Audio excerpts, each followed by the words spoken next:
xoju nii di baqara ba naas yi yërim yow foo nekkoon sax yow fa. da nga toog ci émission. waaw. ak Maimouna Ndour Faye ci 7TV. waaw. nga wax fa ni amul kenn kuy bokk Pastef. kuy bokk ci élection yi. mosuma wax loolu. li ma wax.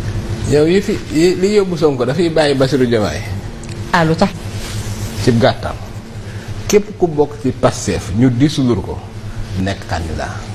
dafa nga ne ma fan yi sa kos bi boo ma ko joxoon ba ma yóbbu ko ci. amati nga yére bu bees amati nga kos bu bees xam nga ñëwati nga xoju ni mel ni ku am faru rab yow sa problème mooy yow da nga mënta def sa émission ba mu jeex. bees amati nga kos bu bees xam nga ñëwati nga xoju ni mel ni ku am faru rab yow sa problème mooy yow da nga mënta def sa émission ba mu jeex te yow doo tudd turu Ousmane yow moom Ousmane daf lay déranger nga indi say question préparée naan yenanti bi mel ni kuy xutba yow da nga raté sa vocation yow li nga woon a defi mooy jéem a dem jàngi ba maanaam ba mokkal ubbi daara yow dafa am ñoo xam ne maanaam nga ne ñii xamuñ politique maanaam ñoom xamuñ ni ñuy jiitee réew ñan ñoo xam ni ñuy jiitee réew ñi ñu doon jiite ba dugal ñu ci guute gi ñoo xamoon ni ñuy jiitee réew waa léegi bàyyi leen ñoon ñu dem ñi fi nekk ñun ñoom lañ bëgg